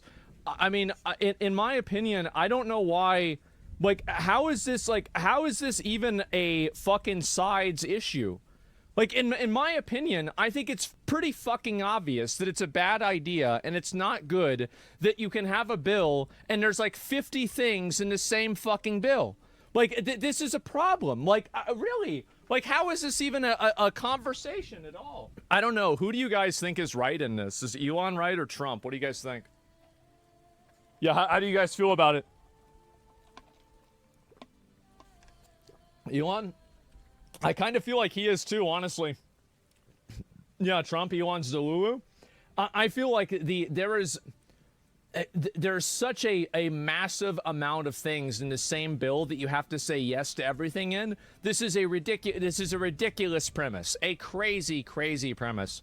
Elon has a black eye and then he hated Trump. Well, I don't know if there's a reason for that. It sounds silly. Regardless of right and wrong, the bill's retarded. Yeah, I mean, there's definitely that. Now, I think that really doing the you owe me thing to Trump or whatever, I think this is I've never seen a time where telling somebody that you owe them something because they helped you, I don't think that that's ever been a beneficial thing. And I think it's always kind of a combat option RPG dialogue thing to say, where it's going to put that person against you. It's going to alienate them and make them mad.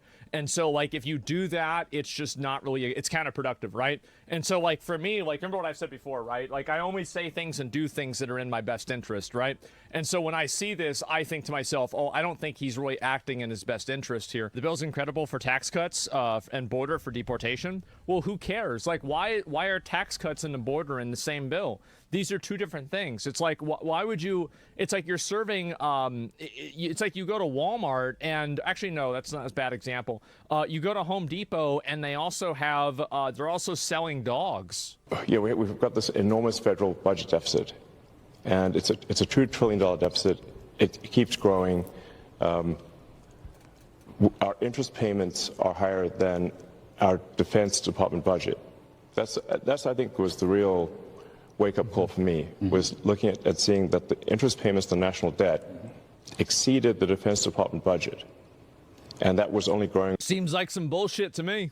Over time, which meant if we didn't do something about this, then there won't be any money for anything. We'll just be servicing debt. And you know how to read an income statement, and you know how to read. I mean, anybody can look at a number that's like $20 trillion and it says negative 20 trillion. Like, I mean, if anybody got a, like, how many, like, look at, let me think about this, all right? So 20 trillion.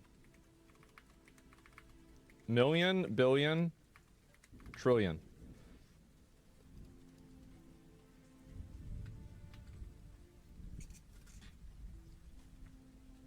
I mean, that stresses me out just looking at it. Really? Like, I mean, that's bad, bro. Like, that's really bad. Yeah, I mean, is it 30? Was it 37? Oh. Oh, wow. Jesus. Oh, that's scary. Look at that. Yeah, wow. That's awful. And so anyway, what the fuck? Yes, exactly. What the fuck? And so, yeah, the amount of spending and everything is insane. How are you doing this? And in my opinion, you have to tax people more money. Like, you have to find another way to make more money. Tax rich people and corporations more money. That's, in my opinion, one of the big solutions. Stop spending as much money on stupid shit. Stop spending as much money on the military. Like, really, it's insane. Increase taxes, decrease spending. Yes, obviously. I mean, I don't know what else to say about this, but yeah, there it is. What a waste of time by our president. Rather than make things about Elon, he should be simply clear. These are conditions. The bill will reduce the deficit. How he will create the deficit. Use that to lead, not fight with citizens. Yeah, exactly. And the thing is that the goal, obviously, is to reduce the amount of money the federal government is paying out in interest and the amount of debt that it has. So it shouldn't really be about Elon or not. It should be about the debt and how you're going to reduce that. And let's see if I can find any more of these here. And I was shown the bill. I wasn't. I think he means to say he wasn't, right? Like, even, yeah, I think he means I wasn't shown the bill even once. I'm not even sure. Let me go back. I'll read some more of these too. And you have to spend money to make money. Yeah, but like, what's the long term? You know, like, at least explain that, right? Explain that if that's what it is. And so anyway, let's see here. What is this here? Greg Yang, awesome. Is this anything interesting? And let me double check. Fixing bot replies. Yeah, that would be nice. And let's see here. Yeah, I mean, like, a lot of people are. This guy would win a landslide. And these are all posts from old Donald posts right here. The more you learn about the debt deal, the worse it gets. 17 trillion national debt. So let me get this straight. So in 2012, 13 years ago. So where's the America national debt?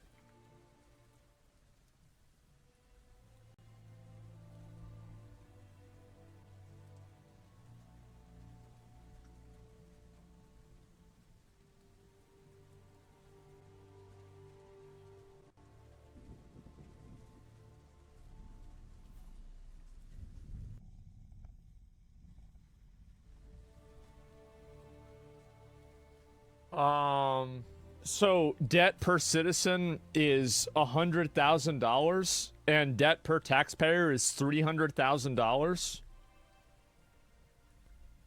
This seems really bad. Did they know about this in the government? Have they seen this website? Did anybody show them this?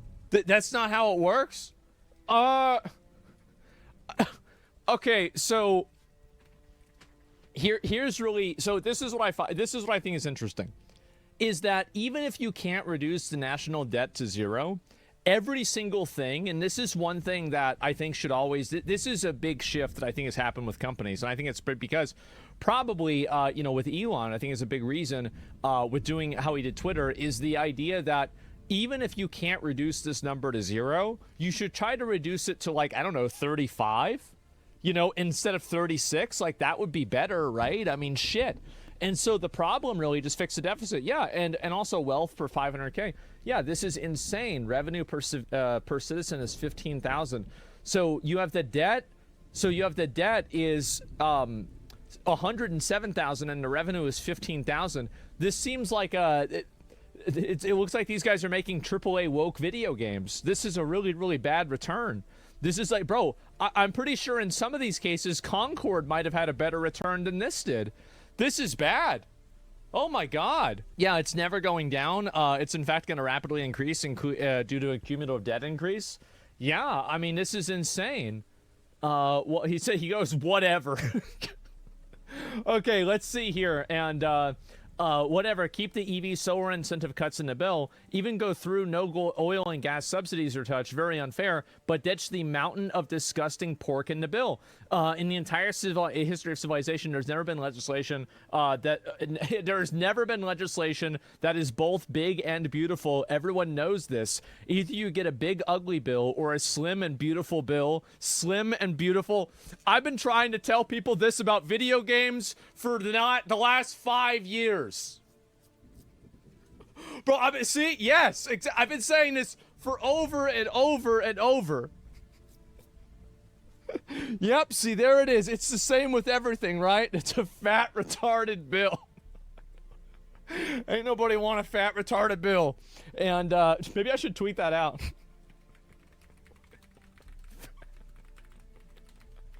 Should I do it? I'm just gonna do it. There it is. Okay, yeah. No, I mean, how is it that, and this is the thing, if you were to ask an average citizen, do you think that it makes sense that bills include like all of these different unrelated issues and they're all put together? What do you think average citizens would say about that? What do you think the average person would say? Because I think that most people would say, listen, it's fucking terrible. Like, I would assume that like 90% of people would say that it's silly to put everything that's unrelated together in the same bill. This is like Noah's fucking Ark.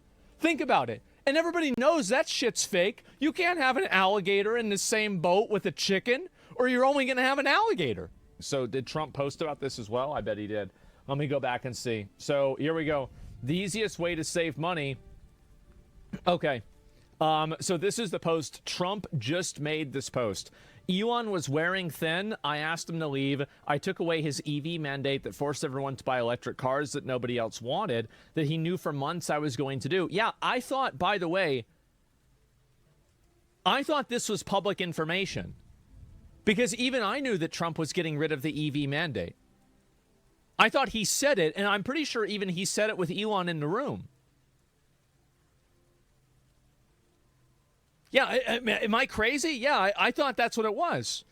Okay, that's what it was. Trump's lying. Elon doesn't give a fuck about this? Well, I'm not sure. The easiest way to save money in our budget, billions and billions of dollars, is to terminate Elon's governmental subsidies and contracts. I was always surprised Biden didn't do it. So now he wants to terminate Elon's subsidies.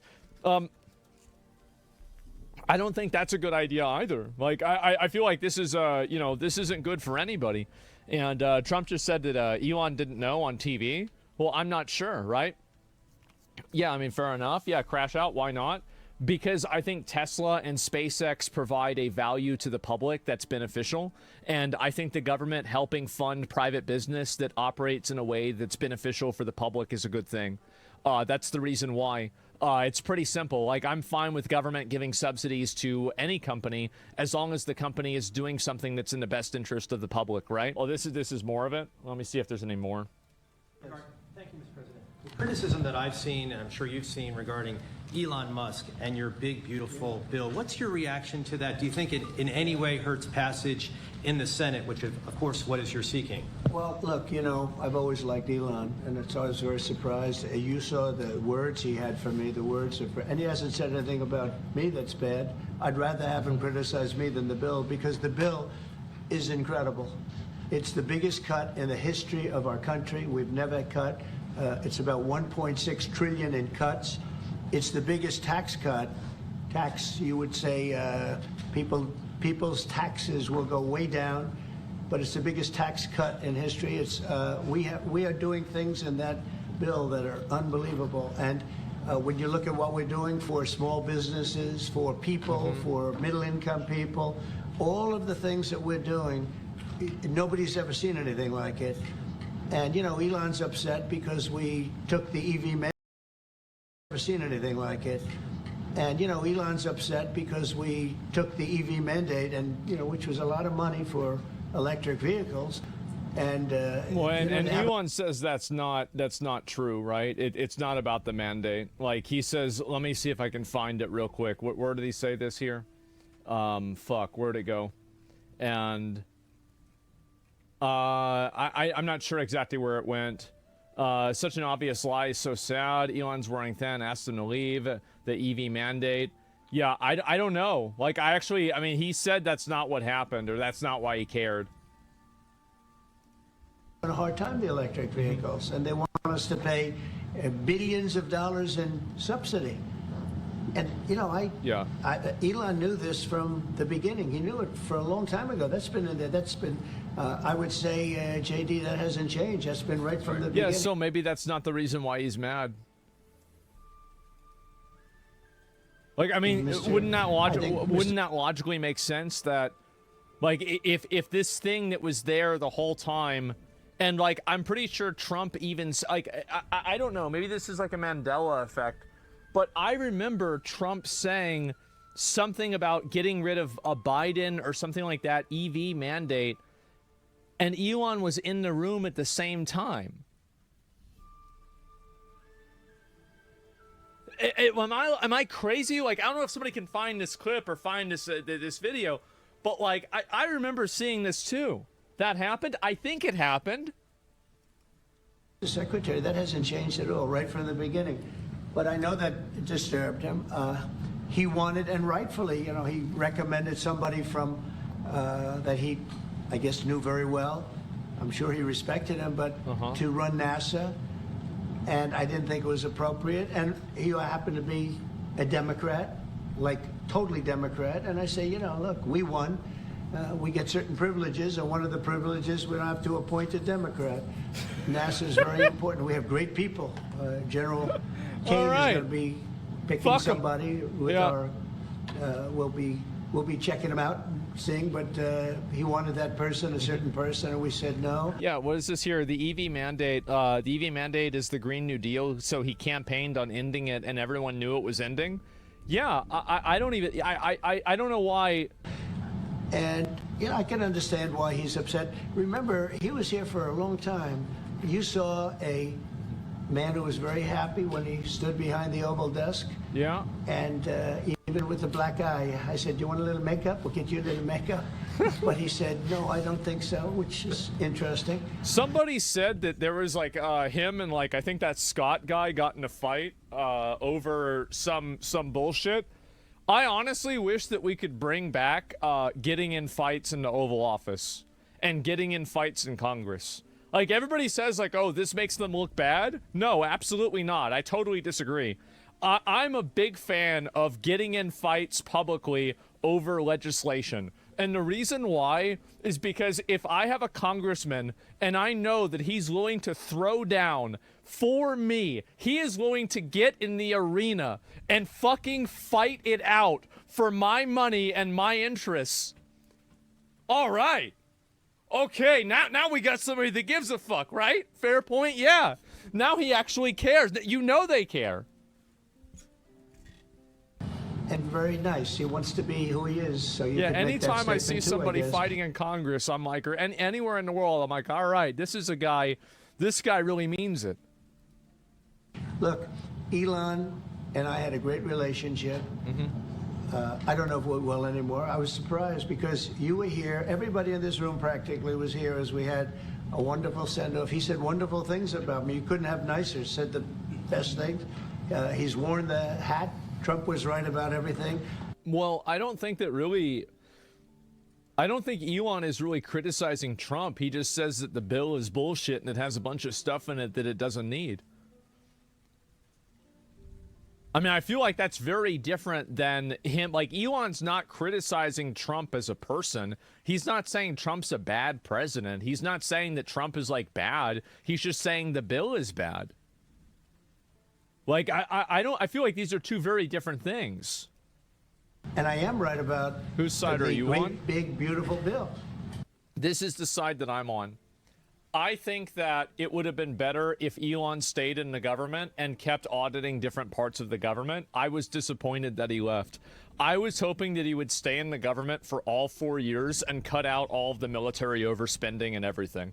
And I wish that he had gone through every single thing in the entire government and audited every single fucking person with a bunch of 22-year-old dick joke making, Lord of the Rings loving fucking Zoomers. That's what I wanted him to do. I wanted him to be their reckoning. And that's what I was. Yes, he'll be back. Well, I hope so, right? And the thing is, because I always said they're doing USAID because I hope that they're going to, you know, like you level up by killing low-level mobs in Night Rain. So that way, by the time you get to the Night Lord, and you're fully geared up and you're ready to fight him. Well, the Night Lord is called the Pentagon. And so I understood why this was happening. And I thought this was a smart idea. Like, okay, let's start small and build up. But it never materialized. It never happened. And so, like, that's why I was very frustrated. I'm like, well, and like, also, oh, he's only gonna stay here for 120 days. Who decided that? You did. Just change just say never mind. Just say no. Actually, we like things how they are. We're gonna keep doing them this way.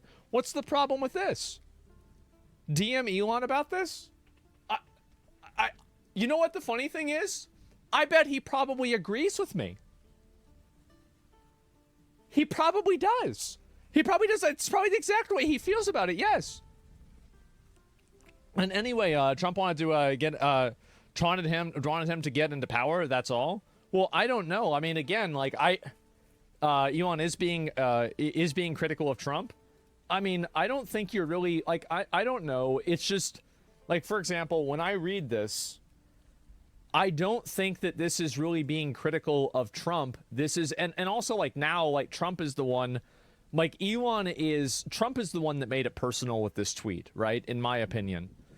Before this, Elon was just criticizing the bill. Like, that's my opinion. Am I crazy for saying that?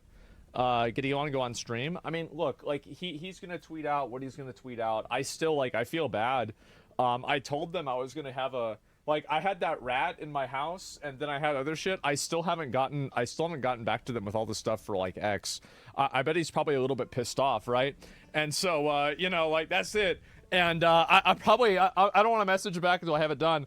But, yeah, hot take. What's this here? Epstein files are the hindrance to all progress. The Epstein files are the hindrance to all progress in the government. Honestly, I would believe that, right? And let's see here. Not saying Elon, the autism is wrong, but not Trump's. Well, no, I'm just saying in general, right? He hasn't tweeted anything else out. Let me see. Did he say anything? Anything else besides that? No, he hasn't. There's nothing else. And Trump said 10 months ago that he would remove the EV mandate. Yeah, I remember very distinctly watching this happen. But anyway, let me go back to the rest of it. We call it a great, big, beautiful bill because that's what it is. And again, biggest tax cuts in history, biggest economic development moves anywhere. Yeah. We've never done anything like it. Business is spurred. And I don't know if you've seen the numbers, but the numbers came out. Even the CBO, which is run by Democrats, said that we're going to be doing, you know, I'd like you to discuss it, the $2.8 trillion that CBO, this is a group of people that are Democrats. They're very hostile to us. They just came out with phenomenal numbers, what it does. You want to mention that, Scott? Yes, sir. So what we've seen is we keep hearing from the CBO that there's going to be a large deficit from the bill, which we disagree with, but using the CBO scoring, they came out and scored the tariff revenue. We think it'll be the minimum of $2.8 trillion over the 10-year window, which actually puts the bill in surplus if you include the tariff revenue, which they won't do. It gives you a tremendous surplus, but we're not allowed to use that. For some reason, they say scoring. No. I don't like this messaging. I don't. Because it's not about whether it creates a surplus or not. Like, for example, if the government is operating under a surplus with the bill, that doesn't mean that it's automatically good. Like, would you rather have a C on a test or an A on a test? You would obviously rather have an A on a test. Well, I mean, maybe, right? I mean, usually that's the case. And so, like, a B, right? Yeah, of course, right? So you'd rather have a higher grade. So it shouldn't be about whether, like, and also here's the thing is that this is what I think Elon should do, is that, like, this bill is public, right? Like, the public can read this bill. I'm pretty sure they can. He needs to find the pages and find the things that are part of this bill and then post them on social media, specifically what the problems are. And, like, you're saying, like, where's the pork? I don't know where the fucking pork is. 99.99999% of Americans will never read this fucking bill, but they will read a page of the bill. And if the page of the bill is put out there and the public sees that this bullshit is in the bill, then that will change people's opinions more than anything else. Because, again, it's evidence and it's proof. That's what matters more than anything. Grok can analyze it? Well, no, because Grok isn't the one calling it pork. Elon is the one that's calling it pork. So he should be the one that's defining what he means by that and which parts of it are problematic and which parts aren't. You know, like, that's really what it is. I mean, I feel like that's clearly, like, Trump will twist it. Well, it's not about Trump twisting it or not. It's about the information being available to the public. You see what I'm saying? It's totally beside the point. No, I think this is the point. The point is that, so whether the government makes more money or not, I don't think really matters all that much. Or sorry, is making money or losing money. I don't think it matters that much. What matters is if you're doing it in the most efficient way possible. You can win, but you should have won more. And whenever you, like, I mean, again, this is coming from somebody whose dad, I would get a 97 on a test, and my dad would ask me, what did you miss? Okay? So, like, I understand what, you know, like, taking an easy W. And it would always annoy me when he would do that. But at the same time, if you're missing points and you're not getting things right, then you're still not operating at efficiency. Is that my point? Yeah, I feel like that's it. Okay. Give me a minute. Okay, let's see if this looks good. Okay, yeah, there we go. Perfect. You think I should just tweet it out? Okay.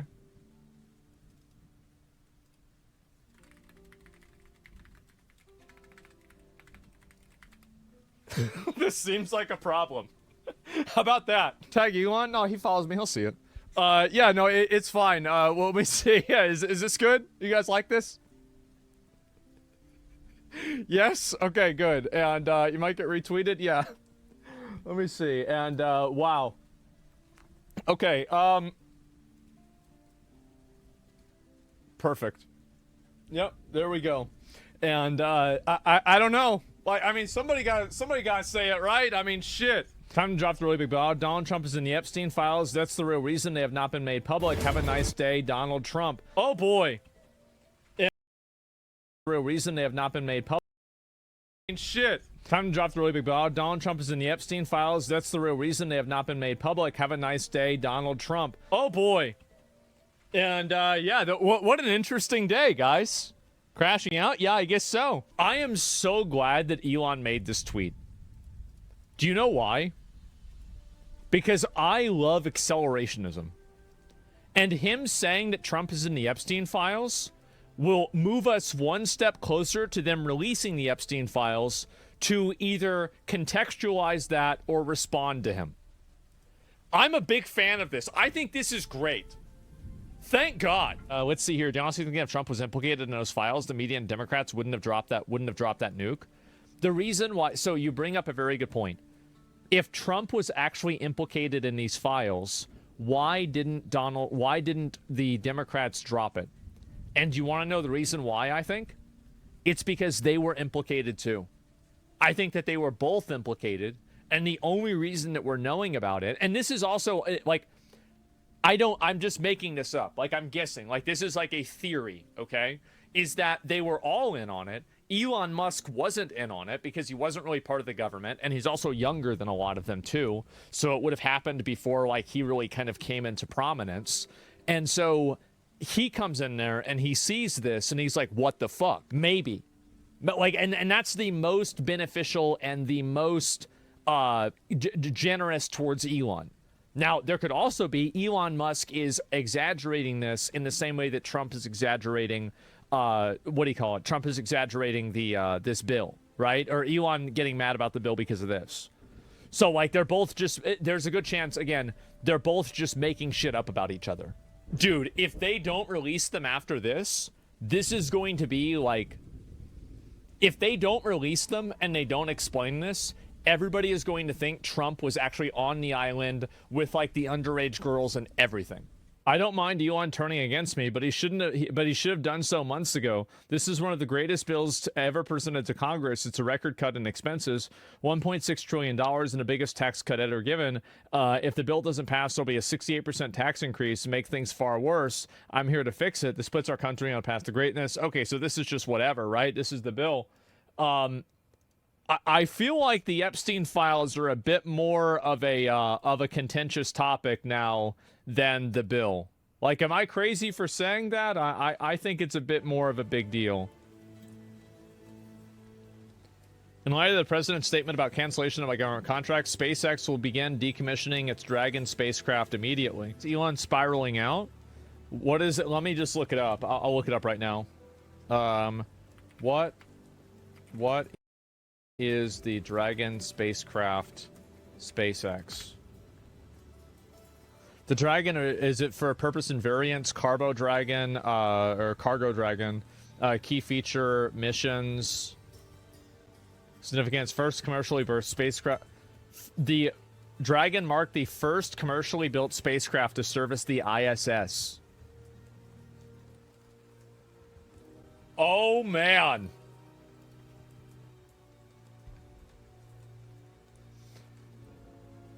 Oh, boy. Basically handicapping NASA. Yeah, I do think that this makes Elon look bad. I do. I think this makes him look bad because, again, how's this real right now? Yeah, especially because, like, this is, again, like, people are going to view this and see this as, like, Elon, what do you call it? Like, they're going to view it as, like, him putting people at risk and not wanting to help, like, the astronauts because of some personal, like, issue. That's what I think people are going to see this as. It's going to seem like it's a petty thing. I don't think they're going to begin decommissioning. Yeah, I hope this doesn't actually happen, right? And we'll have to wait and see, though.